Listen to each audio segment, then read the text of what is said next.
All right, so we are back. Thank you. I keep looking up. We are back. We are back for part 2 of this self-love conversation with the Love No Limit show. I'm your host, Josie Pickens.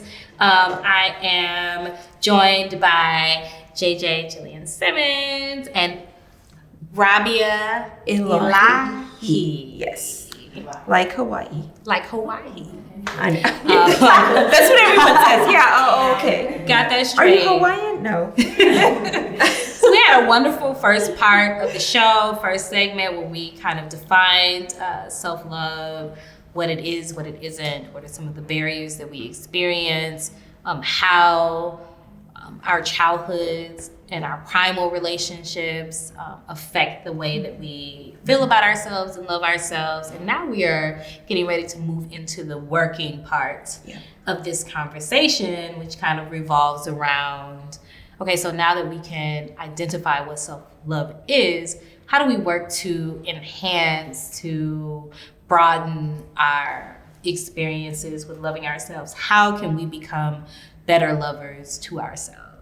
Because again, I want to reiterate that, you know, our self-love relationships, our relationships with ourselves are the foundations for every other relationship that we experience. Mm-hmm. So if we don't get this right, then 9 times out of 10, our other relationships are going to struggle and often fail, right? Yeah. And sometimes we never know or understand the foundation of that. Yeah.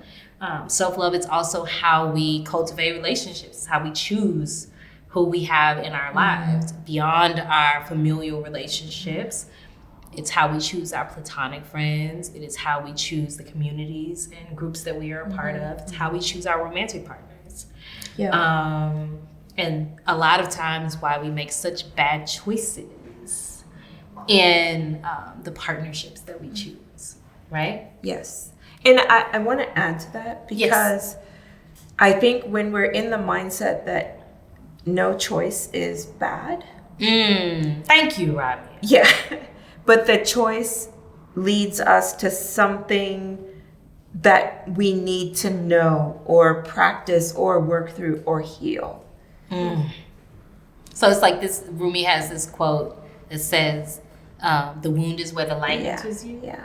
So that's what we're doing. Yes. That's what we're working on, Robbie. Okay. Fine. I've had some bad relationships. I don't care. Well, because you were trying to work something out. Like I'm joking. But yes, all of those relationships have definitely molded me into the person that I am today. And you know, they say that all of those types of relationships are blessings or lessons, and even the lesson is a blessing. Yeah. Right? Yeah. Is that better? Much better. Okay. All right. So this part of the show, we want to talk about, like, how does one cultivate self-love? Because we can have conversations all day about what self-love is, but how do we get there? Especially when we have that rock bottom moment where we realize, like, oh shit, maybe I don't love myself as much as I thought I did. Or, you know, I thought I understood my worthiness as more than this. Yeah. Like, how do we begin that work to strengthen our love relationship with ourselves? You want to take that one? Yeah. You know, for me, the first step was understanding the power of words, which we kind of talked about earlier. So it was a moment where I was sitting on the couch and I was like, you know, Jillian, the devil is alive and you need to write all of this out. What is it that the enemy is telling you about yourself? And then we need to write the complete opposite and what you know to be true. And so this is actually how I created my book, Respect My Crown. It's an affirmation journal. And so I sat down, I literally took Post-it notes and I wrote down everything I was saying to myself. You know, you're not worthy. Nobody cares. You're not good enough. You're not worthy of love. Like all of these things. And then I went through and I was like, okay, now what do we know to be true? Do people love you? Yes, there are people who love you. So then you are worthy of love. You have been loved. And, because these past relationships didn't work because other people have their own self-love issues that they're dealing with or that they're projecting onto you, what do we know to be true? So for me, that was my first step in, okay, let's get this together, because the most powerful words that we'll ever hear are the words that we speak to ourselves. And because we're talking to ourselves all day long, we're saying something, girl, you stupid, why you do that? We're saying things all day. Right. And it's like, I have to be careful with that, because when you go to your self-talk and then you look at what other people are saying to you that are it's adding on top, you're creating a big mountain of lies. Right. And we're living in this blanket of lies, and it's time to take the blanket off. It's time to be free. It's trying to be naked. So, telling myself and reminding myself of who I am and what is absolutely true. Yeah. And I think being honest. Yeah. Like, I can remember having a conversation not too long ago with an ex and having an honest moment where I was like, you know what this conversation has reminded me of? That I have a lot of work to do with regard to how I feel about myself and how I say that I love myself, because, it's not, my music ain't matching my lyrics right now. You know what I mean? Like what I am presenting to the world and what I am allowing, how I am allowing you to talk to me and treat me right now do not match. And so for me, it was definitely like that part of self-accountability to say that this ain't it. This ain't this. And then having the courage to face that and say, now, okay, so what is the barricade? What is the blockage that is happening? Why would you allow this? And being willing to really investigate that. Yeah. And that's how that's part of how the parenting inner child and looking at these other relationships and taking inventory and all of these things came up. But it started with that conversation of your music and your lyrics ain't matching. The music that's playing and what you're saying ain't the same. And forgiveness too. Yeah. Of when you think about self-love, a lot of us hate mistakes that we've made, decisions that we've made, and the shame that comes from that. It's I was having breakfast with someone just yesterday, and they asked me, have you forgiven yourself for making this certain decision that ended up not being a great decision? It didn't pan out the way I thought it was, but you can tell we talk to Rabia often. I know, right? Switching up our own language.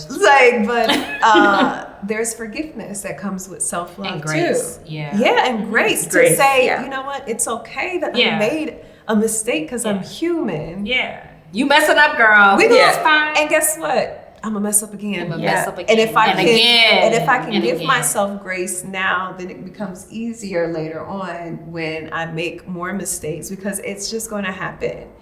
And I want to be a witness to this, these younger people who are watching everything that we do, that are, and I have to say it because it's just, while we're talking about self-love, we have so many teens that are committing suicide. Young people, 10, 12-year-olds. And it's like, how is it happening? Yeah. And so I want people to give themselves grace. Yeah. I want you to be able to feel how you feel. Love yourself enough to know it's okay for me to feel this way. Not to dwell in it, not to have it overtake me, I guess. Yeah. But how do you do that, Robbie? How do you love yourself enough when you are in that bottom place? Practice. When you're in the hole? How do you pull yourself out of the hole? What kind of self-love practices can you incorporate into your day? So the hole is sometimes like our resting, so that we don't have to engage in taking care of other people. So the hole kind of brings us to, it's like the excuse to focus on ourselves. You know, when you're at that rock bottom place, in one sense, what a great birthing place, right? So, but I really think it's in what we make our habits, what we're willing to practice every day, so that when the next rock bottom hits, it's not as low, you know, or as dark or something, and that you know what habits you've already cultivated. So like if it's a habit to meditate every morning or to say a prayer every morning, whether you feel good or bad or whatever, in those down times, that's, your mind doesn't think, oh, let me do that, I know it's good for me. Because we don't think that way when we're down, you know? But if it's already a habit, that's the part where we can't just toss around, I love myself, or I'm doing self-care, because some of it's real grunt work, you know, like the daily practice, daily. What is a habit that you So think? for example, in the morning, if no one thinks twice about brushing their teeth, generally, you know, in the morning. So that's a habit you've had most of your life. So it's not even a thought, should I or shouldn't I? So common things would be looking at yourself and telling yourself you love you. Recently, I reread Wayne Dyer's book on wishes manifested, and he talks a lot about the I am. And if we're created by God, that means God is in us.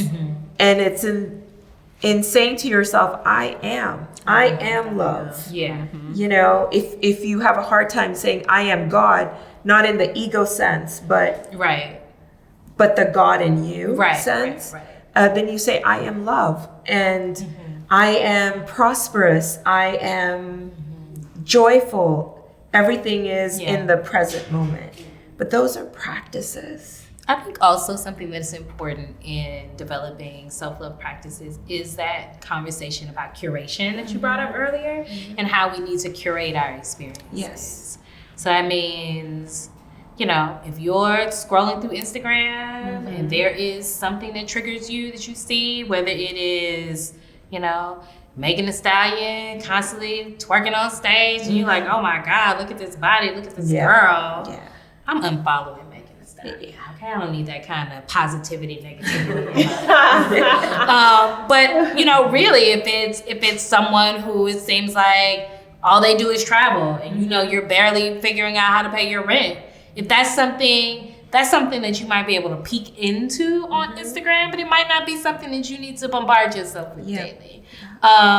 It could be choosing to curate your experience by finding affirmation pages or something. Like I follow a few of those that give these daily affirmations that are good. It is, you know, unfollowing, like, you know, a lot of times, you know, we have these kind of nice, nasty relationships on Instagram with somebody we really don't fuck with, but then we're following them because we don't want to unfollow them, and now we're triggered every time, you know, we like, oh. And it's setting boundaries. Also, which we have to talk about. Setting boundaries. That is self-love. That is. So it is unfriending and unfollowing, and or muting, or whatever it is that you have to do to say that, you know, and sometimes it's not even a negative thing. Like it might be someone who's, you're just like, I don't, you know, I'm not ready. It might not be anything particularly that, like I said, Megan Thee Stallion, of course there's nothing wrong with, you know, watching her drive the boat, you know, but it might just be that, you know, this is triggering me with something. It's making me feel envious, or because it isn't always that the person is doing something negative. Or just, it might be your own shit, and you don't even know what it is. You're like, or doing a social media fast. Yeah, just being off of Instagram and social media, period. Because I've been like working on this fitness. I'm on this fitness journey, and so I found in the beginning of it, I was like following a lot of fitness pages and like people who had these amazing transformations. But then when the transformation wasn't working for me as quickly, I was just like, yeah, I don't, and so I realized like you need to bring that down. Yeah. Like you don't need to follow so much of that because it's beginning to distort your image of yourself. Yeah. It's real. Like I was saying to somebody just the other day, I said, I don't even follow people who like are posting crazy things. I follow a lot of motivational people. Yeah. And I was like, and this is too much for me. Right. Like I am overwhelmed. It's positive. Yeah. It's just so many messages. And I'm just like, oh my God. Like, and so I have to, you take a break. And I mean, when you think of mindfulness, and mindfulness looks different for everyone. Right. But a part of my mindfulness is I have to take those breaks. Right. And I have to have those moments where I'm not being fed any messages, right. Just so that you can hear your own voice. So I can sit and hear, God in me speaking to me. Because I mean, do I get my own time? Do I get to sit and just sit still with me? No. Yeah. My little boo, he'll come home like, what? Why are you just sitting here? And I'm like, God, this feels so good. Yeah. I just sat here for like 30 minutes, like nothing. He just thinks it's so. He's like, you all right? I'm like, yeah, I'm good. Like I'll just be sitting there like. Does he worry you're catatonic? But he assumes like, are you sad? Are you? I'm like, no, I'm just sitting still. Yeah. But it's so uncommon, so it looks weird. Because it's just like, no TV on, you know what I mean? Like, no, nothing. No, not on the phone. And it's just like, but this is a part of my self-love. Right. Like, taking Self-care, time for myself. Yeah. Can I ask them a question? Yes. So I'm curious, if you know what being at peace or feeling like you love yourself feels like. Anybody? Can I come just come in? Come on. So you can love yourself, have habits, know where that place is, have a daily meditation, and totally something happens and you totally It just knocks you off your square. you're in another place. Yes. Yeah. You're not who, like you said earlier, one, you realize you're not where you thought you were. Right. You're not who you thought you were. Right. So, and know what love is, excuse me, and know what peace is, but still, like, shit happens. Yeah. It does. And then what? Yeah. I think though that's where that grace comes real. in. Yeah. Like Yeah. that's where because I had that moment where I was like, I thought I was here, I'm not. Well, now I know the work that I have to do, and like allowing myself to have grace and giving myself grace and space to grow. Yeah. Like I feel like we don't do that enough, and everything is so instantaneous, and we're supposed to get over everything and move on. Be popping. Everything is just 1 second. You don't have a chance or an opportunity to just sit and with yourself and your challenges and that's good. There you go, Josie. decisions And growth opportunities. and growth opportunities. I knew it was Look, a lot of therapists use this acronym called AFGO, another fucking growth opportunity, because it's like, God damn it, like I don't want to learn something new right now. I just kind of want to get through where I'm at, Right, and I think what you're saying is so real, because just because we do all of those things, it doesn't guarantee that life's going to be good all the time, or shit's not going to happen, or we're so vibrationally elevated that nothing's gonna enter our orbit that hurts. Yeah. But see, that's what this fake positivity movement. That's why I can't follow Yeah. all the messages. does Yeah. you. Because it makes you feel like, well, you know, Queen, if you were vibrating higher, this wouldn't be affecting you in this way. No. And that's a lie. It's a lie. Yeah. But you know And then what? they turn the camera off and cry. Yeah. But you said something to me when we were having lunch one time, and you were talking about, you know, life just being a roller coaster. Mm-hmm. And it's just like, but this is about acceptance. Yeah. Because this says, you know what? I need to accept there are going to be great times. Yeah. There are going to be times I'm not feeling it. I'm not happy. Yeah. You And know, I it doesn't love. mean that there's anything wrong with Right. me. It doesn't mean that, you know, the world isn't still going to continue. But you were saying, like, there's ups and then there's downs. Yeah. And this really is, when people used to say this when I was younger, life is a roller coaster. I was like, oh, that sounds fun. Yeah. No, that's not what they meant. And now I get it when I'm experiencing it. Last year was a low. This year it still seemed like, dang, when are we coming up? But I know that there will be an up. You know what I mean? And I think that is where we just focus on that perspective. Yeah. Be where you are. Yeah. Today is effed up. Today is, I'm not a person who sugarcoats anything, because I want to be transparent and real. Life is a bitch. It just is. Yeah. And life is also great and full of experiences. And when you come through that and you see what you gain from it, then it's like, oh, okay. Yeah. All right. I see. Mhm. Yeah. I love Pema Chodron, who is a Buddhist monk, and that is the lesson that I think I learned from my study of Buddhism. So she has this way of thinking, and she turned it into a book, but like, things fall apart. Mm-hmm. Things fall apart and they come together, and they fall apart again and they come together, and that is what life is. Mm-hmm. Like, life is full of all of those moments. Yes. And the goal is to meet each moment.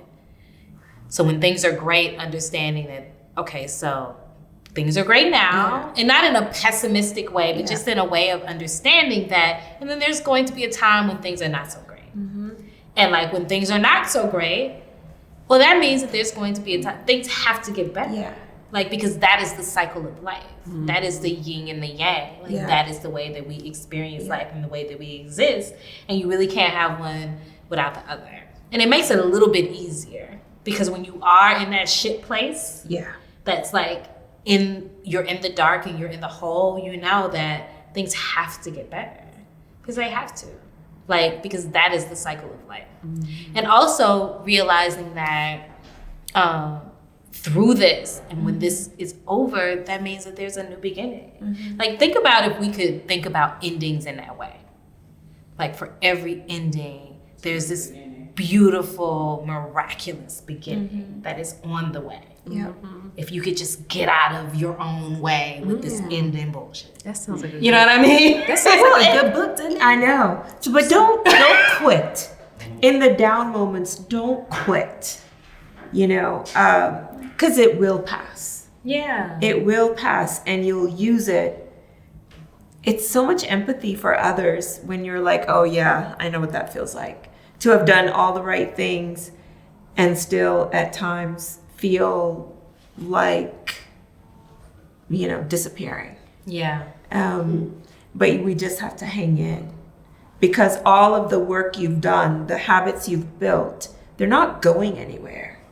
They're just taking a rest. Yeah, it's a moment. That's too, I think, if I think about, because, you know, I've struggled with anxiety and depression. I can remember being in really deep depressive episodes, and wishing now understanding and wishing that I would have known then, to just remember that this is a moment in a lifetime. It just doesn't feel like it when you're in it. It doesn't. Like, but maybe if we continue to tell ourselves, like, this is a moment. This is a fucked up moment. I have to write But it it is a down and moment. see it, because I will sit there and be like, this is lasting forever. Yeah. But, you know, or you go back to a place where you've overcome something, where you felt maybe in a similar position. I'm just picking at you because I know, but everyone in here has gone through exactly what you said.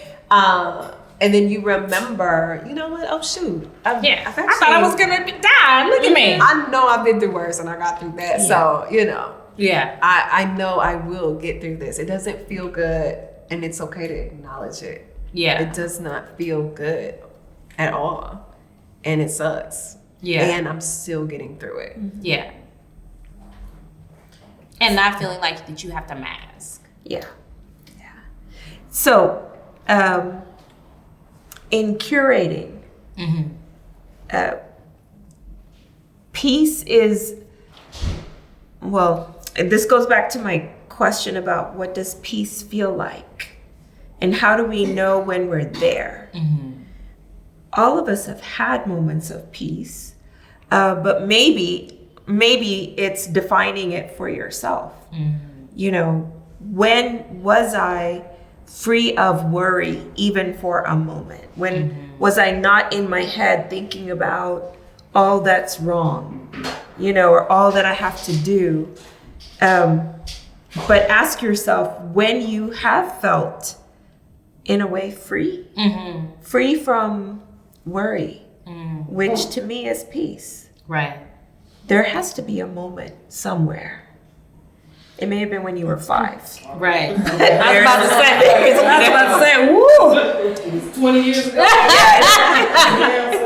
But you know, it's so, you know, even during times of craziness, we can find peace. You know what I mean? If you really believe that peace is a part of who we are, we come from peace, you know, and it's just like, even if it is just a moment, you know what I mean? I can sit back, and if it's just me sitting at a park, I love the Japanese garden in Houston. It's like my favorite place to sit there and just look at the birds and the water. And I'm just like, dang, like I'm at peace. And everything around me is chaotic. Yeah. But at this moment, I am like, I am good. And I try to spend the night there. They won't let me do that. But then it ends. And I think that's important too, like thinking about places where you feel most at ease with your friends. And if that's it, then call your friends up. Yeah. If it is when you are in this particular place, if it's laying in the bed with your mama, you know what I mean?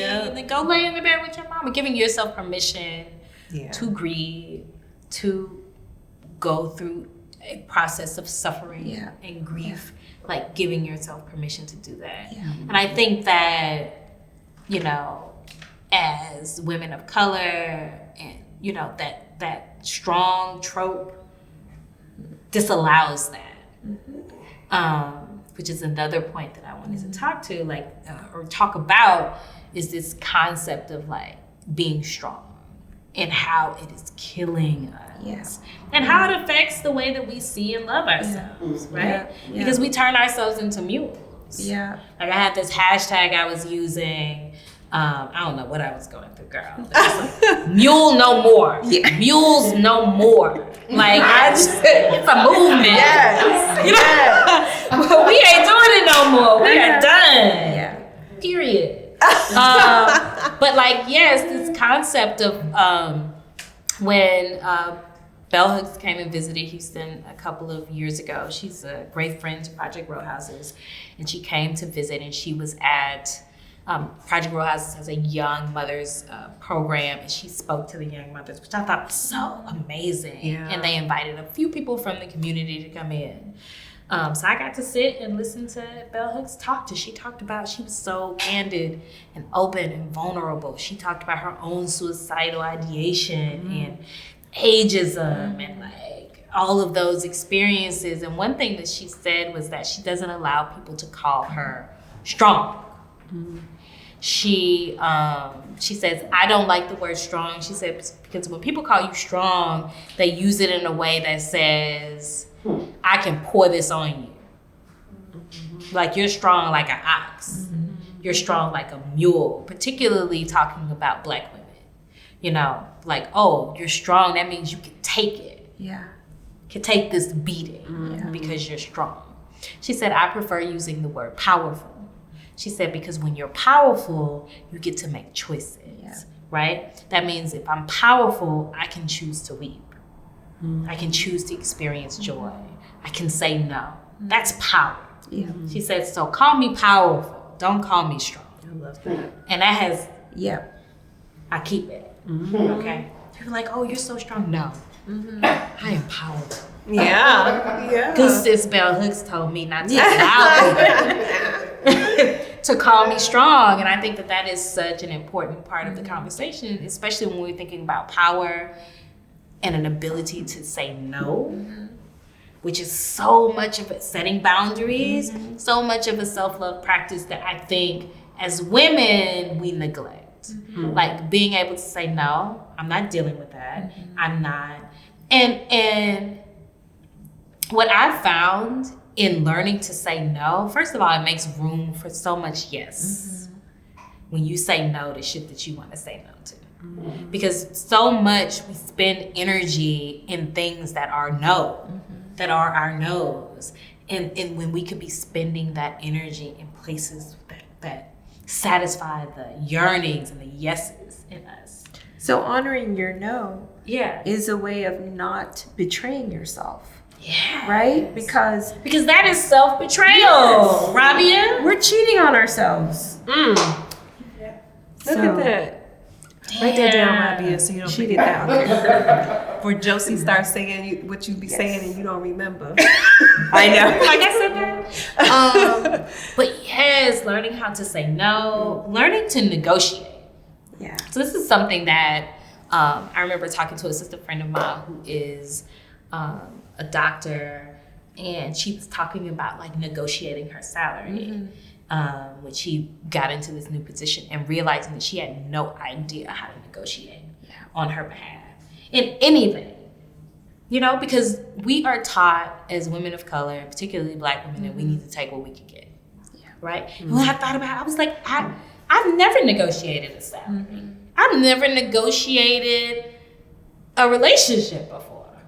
You know what I mean? Like, I've never been in a relationship where I was like, listen, these are my non-negotiables. Yeah. These are my rules. This is something that I'm learning to do. And it's like so freeing because then you realize like, oh shit, people can say yes to my demands or like whatever my list of things that I need and want in a relationship. Like people will say yes to that shit if you ask for it, right? Negotiation is such an important part of the self-love journey. How do we do that? How do we become better negotiators? That's a good one because I Probably is like it's one of my challenges. Girl. Well, first we have to know what our non-negotiables are. Like what are the must-haves and the non-negotiables. Yeah. And then, so when someone is saying something to you, what bucket does that go in? Or is it an, I don't know, let me think about it. Yeah. You know what I mean? Like, give me a day, whatever. Right. But I didn't know what my non-negotiables were outside of like, okay, don't hit me. Right. Or you know what I mean? Like, pay me something. Yeah. Right. But then it's more internal work. And where do I not resent who I'm doing something for or what I'm doing because I didn't speak up for what I wanted. Right. Because resentment builds. And then we're hating, it would feel like shit. Yeah. That resentment feels yucky. God, it's the worst. Yeah. Because I understand that. Like, think about it. Someone does something that you don't like, that's your non-negotiable. You haven't even expressed it, so you haven't even set an expectation at all. Right. And then you hold resentment to them for doing what they did, and they don't even know. Because they should have known. Because they should have known. Yeah. It's obvious. Yeah. No, it's not. And then, you tie that into just like love language, right? Like, well, I'm doing this, and this. And you're like, yeah, but that's your love language, not mine. Yeah. Knowing. And being willing to have those conversations with people, period. Like people that you care about, people that work, whatever it is. Like being willing to have those conversations. Yeah. Being like that weirdo guy in the club that just steps to all the women. You know what I'm talking about? He don't care. No. He's like, you tell me no, I'm just moving right along to the next. Like, what if we could adopt that? Yeah. What if we could adopt that? So I mean, what does no mean? Yeah. Time to move on and look for a yes. Right? Yeah. Like, what if we approach life in that way? Yeah. I'm learning to be a little bit more like, not like the creepy guy in the club, but like learning that Like, I'm not gonna die if somebody tells me no. Yeah. And then I get to make a choice. Yeah. You ask for what you want, and someone tells you that they can't give you that or shows you that they can't give you that, well, then you're empowered with the ability to make a choice on how you want to proceed. Yeah. As opposed to just being a victim of whatever that person however that person decides to treat you. Oh, yeah. There is this guy that I was dating, or kind of like dating, and he was so fine. So many of us are kind of get stuck in kind of like dating. Kind of like dating, like a situation. Situationship. Yes. And he was so unfortunate way. Yeah. It ended so quickly because something other people may think is really small. As I told him, I go to bed at 10:30. And so he would call me at 11 o'clock. And then I would tell him again, see, I go to bed at 10:30. And then he would call me at 11 o'clock. And then the third time, I was like, I don't think this is going to work. He's like, why? And I was like, because I go to bed at 10:30. You keep calling me at 11 o'clock. Right. And to him and to other people, it might not seem like that big of a deal. But that's a disregard. Yeah, it's everything, right? Yeah. It's stepping over my boundaries. Might be some manipulation. Everything. Like, I'm going to just test. And I genuinely think he was a great person. I really think in his mind, it was just, like whatever. Yeah. But I love myself enough to set these boundaries, and I love sleep, y'all. Because sleep, come on, sleep. Yeah. Come on, night. Yeah. So I can't, that's a non-negotiable for me. Right. And so the thing is to tell myself, you know what, heck, he seemed like a great person. He said, boy, it was fine. And I still, and I can do better. Yeah. I have to tell myself, and I can do better. So that way when the no comes. Because you can find a fine man who calls you before 10:30. They exist, maybe 3 of them. So, but that's a lot of times we end up not sticking to our guns because. Operating out of a space of scarcity, Rabia. Josie was on it today. I know. That girl be listening. You are her therapist. You don't even know. Filing cabinet. Come on, Rabia, tell us about it. Oh, scarcity. Scarcity, ideas about scarcity and how that affects the way that we care for ourselves and love ourselves. Well, the not enoughness. There's not enough money. There are not enough good men out there or good women. It's all what's lacking. And the world really focuses on what's lacking, so you'll spend more money and do things without thinking and fall into that habit, And so as for women, I don't know any culture that nurtures women to believe they're enough just on their own, not as girlfriend, wife, mother, caretaker, all the other stuff that we're just a part of a relationship, not a whole being. And that's so important. Yeah. Because I was telling somebody the other day, I spent most of my adult life in relationships, and I don't even know if that's what I wanted. But I was just so socialized and conditioned to see my worthiness connected to being partnered with someone romantically that I just didn't even, I had to spend some time seriously unpacking that and choosing to stay single and choosing to be alone and understanding the difference between being alone and being lonely. Yeah. Yeah. Because being in a bad relationship is really lonely.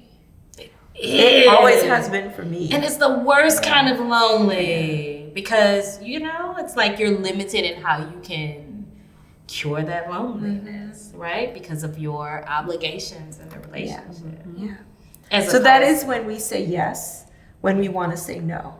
Yeah. Because what if we say no and he or she leaves? Right. Then what? Who am I? What, all of that other stuff. Yeah. I don't know if men feel it as much, but I just don't know a culture that nurtures women to just be their fullest selves. Right.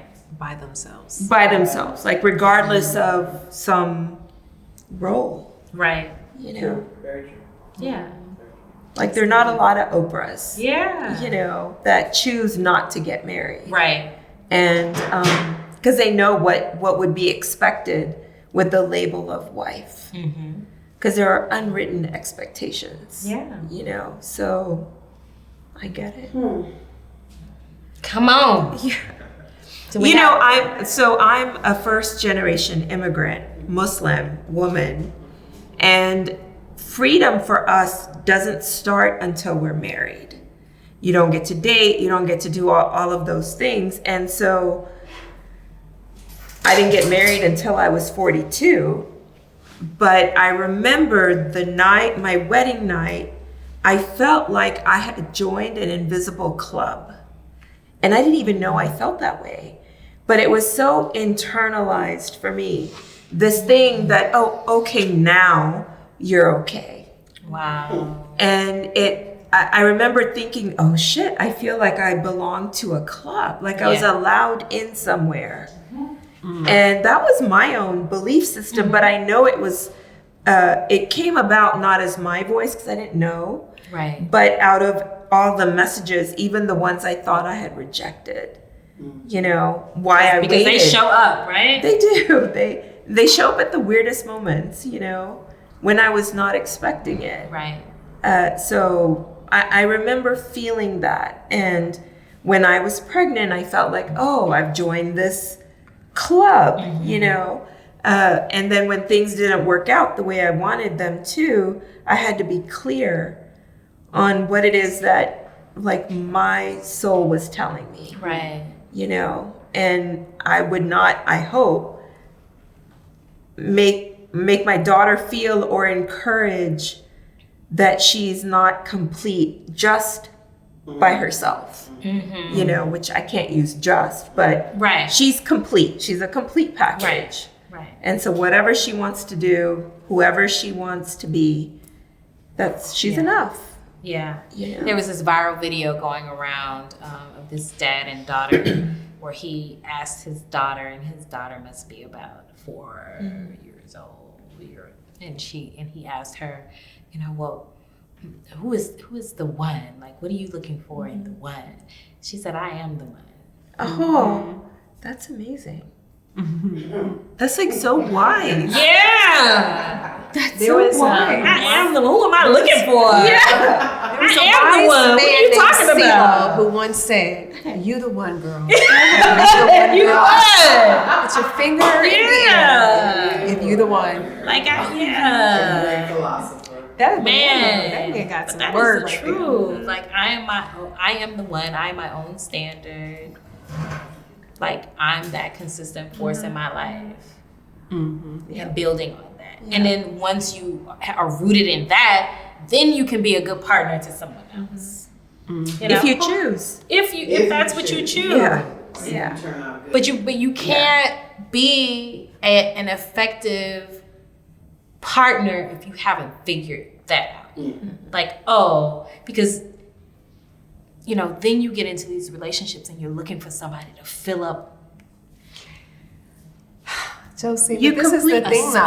space. Like That should already, like, there should not be a drought there. There should not be a hole there. You should be But already. you know, And then you look at the person that you're with, instead of being clingy and needy, as, oh, this is a compliment to my already amazing life. yeah. And I enjoy that. But do The we know compliment. that we're whole if we're? I don't even know that only- we know that we're not whole. That's what I'm saying. Yeah. Because Yeah. if we are going off of society's standards, right? Right. Like this is what I see with my single friends. I don't understand why I can't get a good man because I got a job, I'm making money, I'm cute, I got, you know, I work out, I this, and it's just like they feel that they are whole because I got this, and this, right? Yeah. And I'm like, if not judging them, but for me, it's just like, well, let's take a look in the mirror and see, like, are you really whole? Right. Because if you were, then there wouldn't be this soul desire, right? To like, I have to have this. I'm not complete without it. Right. And And miserable. miserable, like miserable, like totally unhappy. Like I can't look at nobody on Facebook. All these people having babies and living their best life. I hate it. And I'm just like, there you go. Yeah. You know, and but that's what I mean. I feel like we don't know that we're whole. And sometimes I just and feel then, like, you know, and sometimes you get that because I have this thing where I have, you know, my younger girlfriends who've never been married, who don't have children, all of that. And I'm like, girl, you want to take a tour of rings? You want to know how many rings I have? Let's look at that. yeah. Where am I now? Yeah. A single mom. Yeah. So you might want to put a little bit more effort into thinking about partnership. Girl, then the single because moms. that's not going to. The single mom's looking at them like, girl, you living your best life. Right, that's what Love you're it. doing. I wish. That's what Okay. you're doing. All right. I'm like, but what does any of that mean? Yeah. You know, you need to investigate why you want to partner so bad. Yeah. Because you complete me. Oh, as my grandmother says, you don't want to die alone and turn into the cat lady. Yeah. The cat lady. Yeah. But honestly, studies have shown, The cat you lady's know, happier? the cat lady is happier. Yes. The cat lady is living a longer life. Yeah. I need somebody to I mean, explain like more. real statistics, real life statistics that are saying women who are unmarried, who don't have children, live longer, happier lives. So we got it all wrong. Yeah. Because I'm always amazed at just the idea that women are the ones chasing marriage in the first place. Because, I mean, you know, statistics show marriage benefits men. And then we're going to move on to a question and answer session. Yeah. Because we don't want to go on to that tangent. But I do want to answer any questions that you guys might have in the audience for any of us regarding this self-love conversation that we've had today. Anybody? I'll offer one. Yes. Curious, what brought the attention for you to have this conversation? So my writing around love and relationships, as I said, started from a broken place, right? I was going through a hard time in my relationship, a relationship that ended in divorce. And that I realized that I didn't have a lot of answers to questions that I had. And so I started investigating deeper, and then I realized that there wasn't really any information available that really got to the heart of things in the way that I wanted to talk about them, and talk about them in a way that included race and gender and class and all of these different things. Honestly, a lot of love and relationship advice is, you know, of the, you know, how to grab a guy variety, as opposed to like deep conversations. And so through writing over the years and through my research, I realized that, we need to have more expansive conversations about love, which is how the Love No Limit show came about. And even Love No Limit was a column that I wrote for Ebony magazine for several years. And I was going through another breakup when, obviously, I haven't figured it out, when Love No Limit show came about. And Steven Zarosco, who is a good friend of mine, was like, oh, you know, you should do this show. It kind of combines, you know, all of the things that you talk about and research. And so that was really kind of the foundation, was wanting to have deep conversations about love, and love in an expansive way. So not just, because most of the time when we do talk about love, it's always from a romantic love perspective. But there's so many other kinds of love that we experience, and the root of all of that love is self-love. So that's what really made me want to begin here again. I always bring the journey back to self-love, because if we can't get that together, then we can't move forward to have other healthy love relationships. And also, I think that, you know, as I said earlier, as marginalized people, as oppressed people, that sense of worthiness and self-worth and self-love is like so distorted because of all of the things that we have gone through as a people. And so I really feel like, again, that's why we need to bring the conversation back here. And I could go on and on about living in these systems of oppression and how it affects. I have this whole long conversation that I want to have with Ta-Nehisi Coates, and I've had it a million times in my head when he was writing about reparations, and now we're having this public conversation about reparations, right? And we are talking about the loss of land and loss of money and all of these other losses that these systems of oppression have caused the descendants of the enslaved here in the U.S., we never talk about how it affected our love relationships, which is the foundation of family, which is the foundation of community. So we can't build strong communities if we don't have strong familial units, which are rooted in romantic relationships, which are then rooted in self-love. So that's kind of like the starting point of any conversation that we want to have about repairing what has happened to us. It's really good. And I'm sorry. No, go ahead. So, because it's just to piggyback off of what I've been hearing, and correct me if I'm comprehending it wrong, but I'm continuing to hear that you can't love until you fully love yourself. So my question is, let's say that you haven't reached your personal destination in your self-love journey, but here comes a genuine love, a healthy love, and it doesn't have to be a romantic love. Right. You reject that because you don't 100% feel you're where you're supposed to be? absolutely not. Yeah, and I think that the ultimate goal is to have a love for others that is rooted in self-love. But, as I said earlier, there's so many measures, so many things that prevent us from achieving that kind of self-love first. I think what we should do when we enter relationships, regardless of what kind of relationships they are, is being honest about our triggers, our traumas, what the work that we have to do on ourselves, and finding a partner. And this could be a platonic partner like your homegirls. It could be a romantic partner who is willing to move on this journey. Because nobody, I haven't achieved self-love yet. You know what I mean? Nope, I don't think anyone up here has. It's a constant journey. And I think it's a constant journey that doesn't have a particular destination. You know what I mean? And I think acknowledging that, but then also acknowledging that it still is healthy. Even if we are there, is something that we should be working towards, as opposed to just don't give up on growing your self-love. Even though you're in a nice, healthy relationship. You know what I mean? It's a process because things will always happen in life, and we can't not live because we're not fully cooked yet. You know what I mean? So you're still out there experiencing the world, because that's also how we learn and grow. And I don't think there's an end spot. No.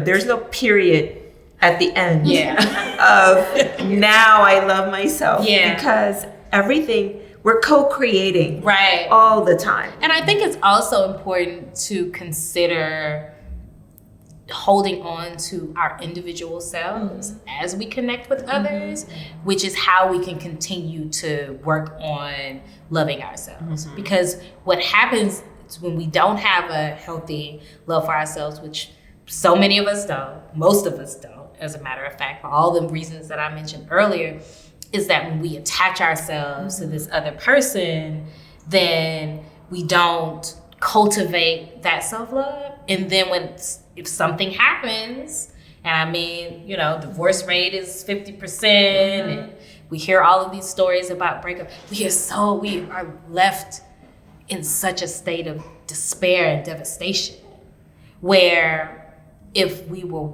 still cultivating and working on loving ourselves, even while in that partnership or relationship, we'd be a bit better on our journey of recovery. Oh my gosh, that's good. That's right? good. So I think mastering the idea of togetherness with our individual work and being honest with the people that we are in partnership with about this work that we have to do. I ain't gonna cap my students. No cap, but I have issues with my fupa. You know what I mean? Like being able to have those conversations and like, let me tell you about this story about how this person hurt me or how whatever it's connected to, being able to be honest. And that speaks to vulnerability, which is so hard. But the more vulnerable space that we create, the more workspace that we create. Mm-hmm. Oh yeah, that's so good. Well, and growing love is spaciousness, right? Yeah. And love itself, the feeling is so expansive. It's big, and bold, and so anything that limits, like love no limit, right? So when we're limitless in the feeling, I don't know, I think we move through the world differently. But to continue growing and nurturing, feeling that space inside yourself, the heart, I think you move towards your partner in a really authentic and sincere way, and feel love more and more as you grow your own and the relationship grows. You know what I mean? So I think it becomes symbiotic. Both can be true. So it can be true that, our relationships with others are better when we love ourselves more, but also that not being in a space where we love ourselves on the level that we want to love ourselves on doesn't mean that we are unworthy of love. Yeah. Like, I think both can stand. Yeah. That's good. I think Who had another question? Yes. My first question for JJ. So, first of all, everybody doesn't know that they have a happy place. But my question about the happy place is, how do you not get stuck in it as a place of avoidance? Floating on a pink cloud, so to speak, and then your stuff is still there. Oh yeah, yeah. So how do you jump right back in after when do you know that happy place moment is done and let's get back to work? Yeah, oh yeah. That's a great question. I kind of look at it almost like we do like mindful meditation, right? It's for some people, you might need to meditate a half hour, and that's what works for you. That's your space. That's enough time for you to kind of regroup and get back on your feet. It's for me, and I can't speak for everybody. I might be at the park all day. That's what it takes for me that particular day to get it together. Last year, I went public with being in this abusive relationship, and I shared my story. And the day that I released this video, I went to the park, and I literally was at the park all day. And I had to turn my phone off because I knew what was going to happen. I said, everybody and their mama is about to hit me up. And that was enough for me to sit there. And I mean, I say all day, like maybe I might have been there like 6 hours at the park. And then I have to face it. So let's go. That was just, I think it's on an individual basis. It depends on what it is. You don't know until you do it, right? Until you sit with it. Never do I say I'm not gonna be able to face it, because it's there and I gotta acknowledge it. And I think being able to take time to be around the people who fill me up helps too.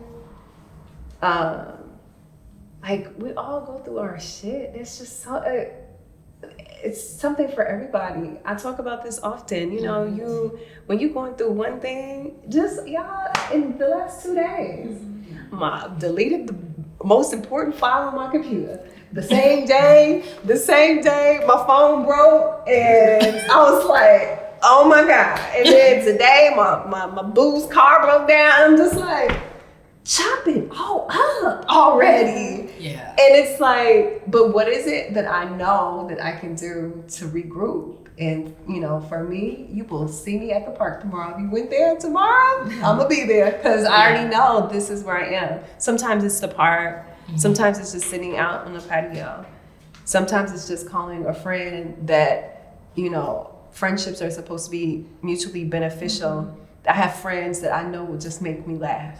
You know what I mean? Then I'm gonna call that friend up and she gonna crack jokes, and I'm good, you know. So yeah, I think it just, you know, you don't know it until you do it. And I think also to add to that, that goes back to accountability, self-accountability, knowing when you are avoiding, when you are practicing avoidance, and being like, all right, this might be the moment that you're in, and allowing yourself grace in that moment to avoid, but realizing that it's not going anywhere. Yeah, it doesn't go anywhere. Wherever you go, there you are, right? Yeah. I tell myself that all the time because, you know, I'm a runner. I love running from stuff. Oh my gosh. And what I've learned over the years is that, you know, none of it ever goes away. Yeah. And if you're reminded that it doesn't go away in the worst moments possible. Oh yeah. When it smacks you up in the face, not even upside the head, like sucker punches you. You're like, oh, that thing is still a trigger for me. Still there. Maybe I should deal with that. It's like Saturday night. Yeah. You still here? Still here. Forever, ever. You're really not going anywhere, are you? Yeah. Oh man. Any other questions before we conclude? Oh, I appreciate you guys so much for spending some time with us today. We are wrapping up season 2 of the first episode of season 2 of the Love No Limit Show. I want to thank Rabea Bain for allowing us to use this lovely space and for allowing us for her lovely art to be the backdrop here. Yes. Thank you, Rabia. See, this Rabea and Rabia is I know, messing up the time. Yeah. And JJ for joining me. I appreciate you ladies all the time. I'm so grateful for these conversations that we have on and off the stage. We keep each other together. And I'm grateful for your friendship and for your expertise and guidance in these moments. Thank you all. So I have a little studio audience up in here for coming. And Damien. Okay. Yeah. We wrapping up? She had a question. Oh, we have one more question? Just really, really quickly, where can we find you if we... Oh, yes. Boom.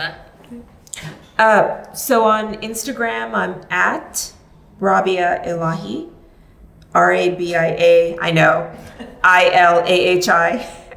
So I guess if you go to the post on if you today's go to thing, Love No Limit Show or to my page, and I'm at Joe Nubian. Yeah. Yeah. Because you're not on Instagram. I am. I just don't think I Okay. you. I see you on Facebook more or Twitter. Okay. We'll figure it out. and my website is dharmawellness.org, DHARMA wellness.org. Yes. And JJ. On the mic. I am Jillian JJ Simmons on Facebook and JJ on the MIC on everything else. And my books are available on Amazon too. Respect My Crown, and my last book I released in January is called All Falls Down. okay. Yeah. And you guys should follow the Love No Limit Show. We are at Love No Limit Show on Facebook, Insta, and Twitter. And I'm at Joe Nubian. You on the Twitter? I am on Twitter. Yes. Yeah, so follow us and we will be uploading this live recording as soon as that boy D Money lets me know, and I will be posting that information on my personal page and the Love No Limit Show pages. So that's it. It's a wrap. Yeah.